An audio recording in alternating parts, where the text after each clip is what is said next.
Zaman Nabi itu ya ada orang munafik. Orang-orang pilihan Allah itu juga diuji orang sekelilingnya yang macam-macam. Semua diuji sesuai konteks zaman dan waktu. Nah, tapi ada ibadah-ibadah yang selalu disarankan Nabi. Sampai Nabi itu pernah ditanya, Ayul Islami khairun ya Rasulullah, Islam terbaik itu gimana? Jawaban Nabi itu unik. It'amut to'am. Islam terbaik itu ya makan-makan, yang santai-santai. Ketika Allah menyebut beberapa kebaikan, falak tahamal aqobah, wa ma adrokan apa? Mal aqobah. Terusannya apa? Fakku rokobah. Terusannya apa? Au it'amun fi yaumin di masubaya. Itu acara makan-makan itu juga Islam. Kenapa? Ya bayangkan kalau tidak ada makanan, kita mati kan? Kondisi sosial tidak ideal itu Anda masih gak apa-apa. Tapi kalau Anda tidak makan, Anda tidak minum, kamu punya istri cerewet masih bisa hidup, punya mertua cerewet masih bisa hidup. Tapi kalau tidak makan bisa mati. Berarti penting mana istri sama makan? Penting mana? Makan. Semoga istri Anda dengar, nanti kamu disuruh makan tapi pulang deh. Itu kalau dibahasakan makan masih memahami. Penting mana nasi satu piring dengan istri. Nggak ada nasi mati, nggak ada istri belum mati. Penting mana? Gak berani jawab kan? Nah, ternyata Anda ada garang kan di depan istri. Jadi saya mohonlah, mungkin Mas Sufyan Sauri tadi yang bisa bantulah. Teman-teman tuh ngaji yang keseharian saja. Karena kita nyari ridha Allah itu berdasar firman Allah. Dan firman Allah itu menyebut keseharian tuh riang, gampang. Yaitu tadi misalnya wa min ayatihi manamukum billaili wan nahar. Termasuk ayat-ayat Allah itu kamu tidur. Maka dulu itu ada guyonan, ada tokoh Mu'tazilah, kelompok dalam Islam yang berpikir manusia itu bisa menentukan ikhtiarnya sendiri. Karena saya bisa duduk, ingin berdiri, berdiri.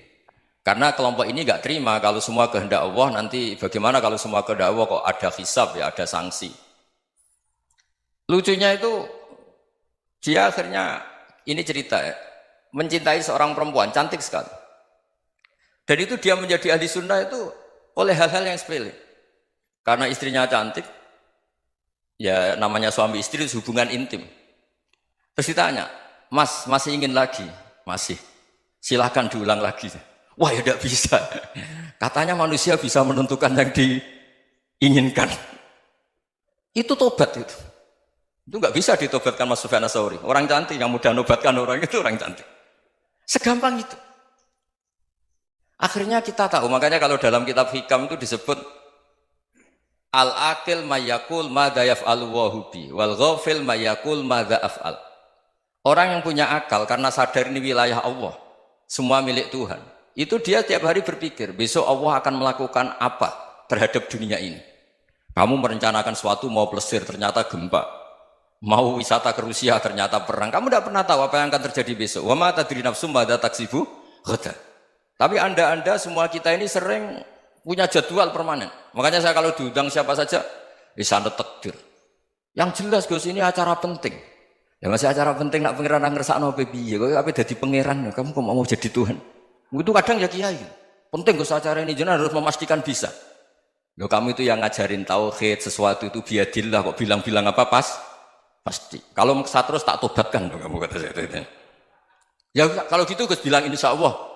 Wah itu hati saya, fisik saya, roh saya sudah bilang insya Allah. Tidak usah kamu latih kata saya. Nah hal-hal tauhid keseharian itu gampang sebetulnya. Wal ghafil yaqulu madza af'al. Tapi orang yang lupa Allah dia setiap hari bilang besok apa? Kita bisa melakukan apa? Seakan-akan dia itu aktor, dia penting, dia subjek permanen, dia. Padahal kita ini hanya objek kehendak Allah Subhanahu wa taala. Karena kita yakin sesuatu yang terjadi di alam raya ini kita tidak bisa apa-apa. Makanya saya sering ngaji, sering bilang saya. Ketika Anda mensifati Allah, dia yang menghidupkan. Sudah itu tanamkan, sehingga ketika kita mati, santai saja. Kenapa santai? Allah punya cara menghidupkan kita. Zaman kita hidup juga gak tahu caranya ngelola jantung, ngelola paru-paru.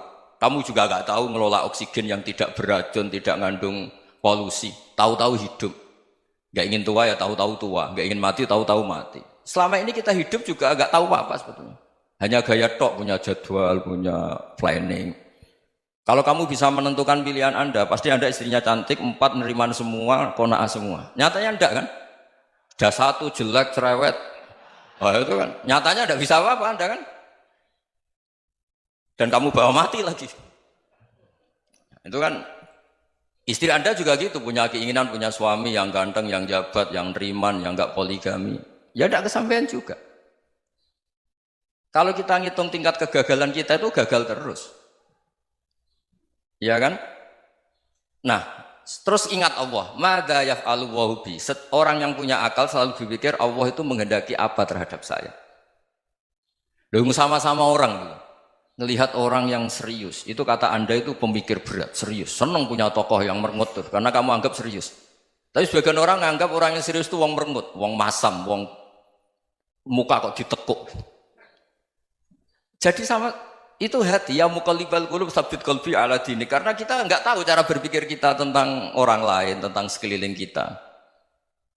Misalnya kita orang baik yang jenis ngrumat fakir miskin, ada orang bangun masjid mewah itu janggal. Apa artinya masjid mewah kalau banyak orang kelaparan? Tapi kalau yang jenis pendidikan, apa artinya masjid mewah kalau tidak bisa ngaji? Nanti yang jenis infrastruktur, apa artinya ini kalau semuanya punya sudut pandang yang berbeda-beda. Dan Islam mengapresiasi semua kebaikan.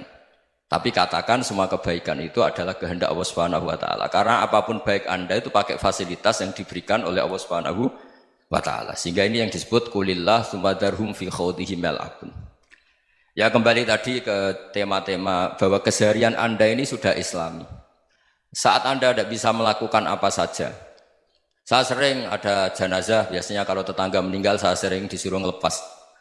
Saya bilang orang ini baik karena sering ngelamun di rumah, sering nganggur di rumah. Ditanya sama anaknya, kenapa Gus nganggur baik? Ya kalau dia nganggur artinya juga agak berbuat sesuatu yang maksiat kan? Ya kan? Orang nganggur di rumahnya ya tidak bunuh orang, tidak maling, tidak korupsi, ya namanya nganggur di rumah. Lah cuma istri cara pandang nganggur gak menghasilkan uang itu. Tapi juga gak menghasilkan kriminal kan? Jadi sebenarnya Islam itu makanya kalau sampai ngaji usul fikih itu ada kitab usul fikih namanya Lubul Usul, itu terkenal sekali di pesantren itu. Itu kalau ngapresiasi keseharian itu luar biasa. Izma min mubahin illa wa yatahaqqaqu bihi tarku haramimma. Karena keseharian yang mubah saat Anda lakukan itu ada kehebatan yang luar biasa, yaitu meninggalkan haram. Makanya dulu banyak orang-orang alim ketemu temannya itu guyon sampai semalaman. Itu biasanya yang semangat Islam itu kiai kok tidak tahajud, kiai kok tidak witir.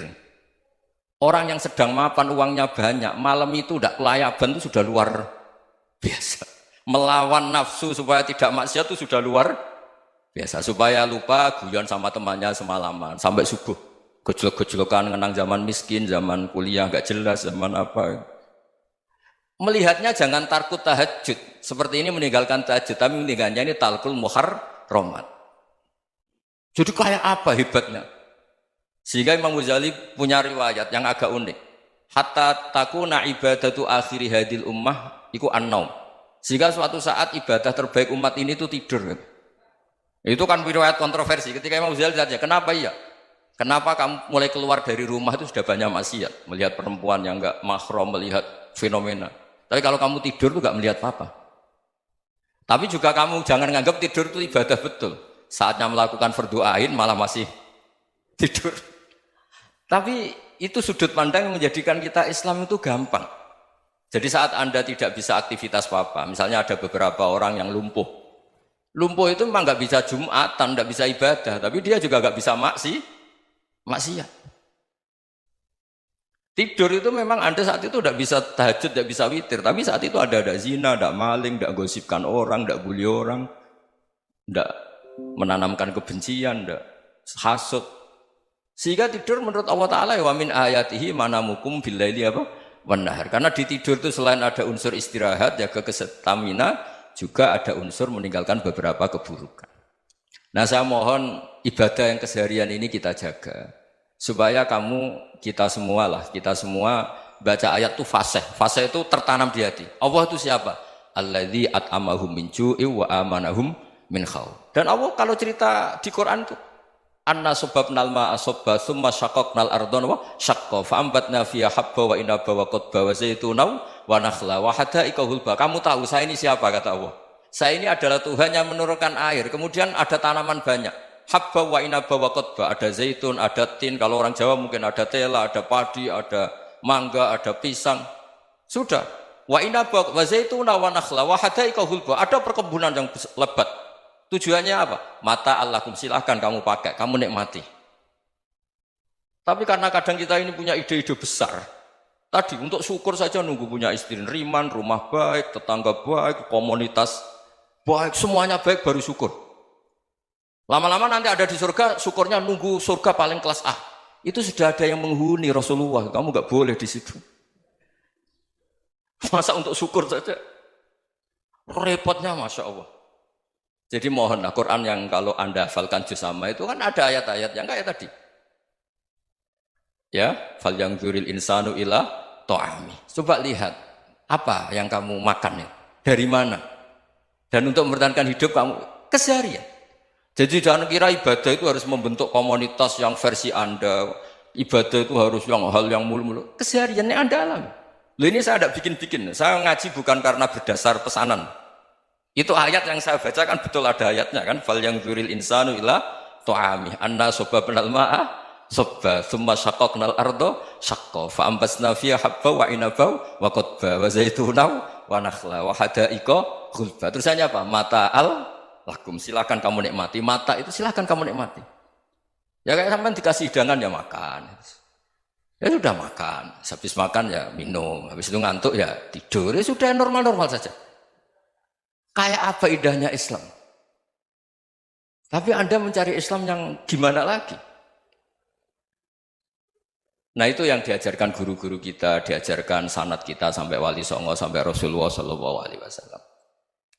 Bahwa pada akhirnya ada jihad, ada perang. Itu dulu memang perang, bukan membunuh, beda. Dulu kita dijajah Belanda ya perang, dan itu normal karena kita dijajah. Jadi ketika orang lain ingin baik sama kita, wa in ahadum minal musyrikin astajaroka ya fajirhu hatta yasma'a kalam Allah. Kalau mereka ingin baik ya kita baik. Makanya ada istilah musta'man, mu'ahad. Kalau mereka ingin damai, berdampingan dengan kemajmukan ya itu yang lebih baik. Karena memang Islam menghormati proses perdamaian. Wa in janahu lis-salmi ya fajnah lah. Kalau ingin damai ya kita harus damai.